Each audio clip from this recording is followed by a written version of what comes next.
Hi అండి. ఇది నాది పొద్దుగాల బ్లాగ్ అండి. ఏమేమి వంటలు చేస్తున్నానో నేను చూపిస్తానండి ఈరోజు. ఇక్కడ వచ్చేసి అయితే పప్పు తాలింపు వేసుకుంటున్నాను. సప్పటి పప్పు అయితే చేస్తున్నానండి. ఇక్కడ వచ్చి మనము ఎంత ఎదగాలనుకుంటామో ఆ దేవుడు మనకు ఏం రాత రాస్తాడో కానీ అది లక్ అండి. ఎవరికి ఇయ్యాలో వాళ్ళకే ఇస్తాడు. నేను యూట్యూబ్లో ఎన్ని సంవత్సరంన్నర అవుతుంది కష్టపడి, కానీ నాకు సబ్స్క్రైబ్ పెరుగుతలేరు, గ్రోత్ వస్తలేదండి. ఎన్ని వీడియోలు వేసినా అది దాంట్లో లక్ ఉండాలంట. కానీ గరీబోల వీడియోలు అయితే ఎవరు చూడరండి, ఎక్కువ లైక్ కూడా చేయరు. వాళ్ళకి నచ్చిన వీడియోలే చూస్తారు. మనం ఎంత మంచి కంటెంట్ వేసినా కానీ చూడరండి ఎక్కువ మంది.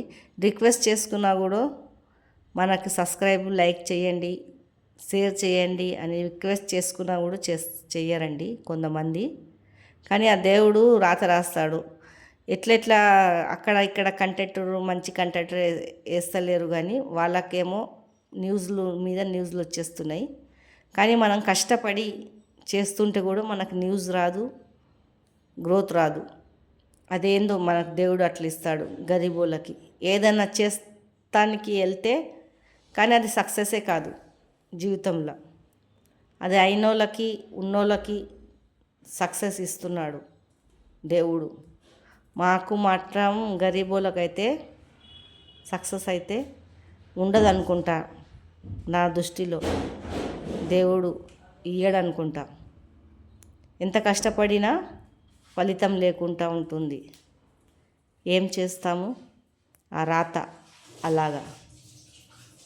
మీకు ఈ వీడియో నచ్చినట్లయితే లైక్ చేయండి, సబ్స్క్రైబ్ చేయండి, షేర్ చేయండి. మా సుంటోలది సపోర్ట్ అయితే చేయండి.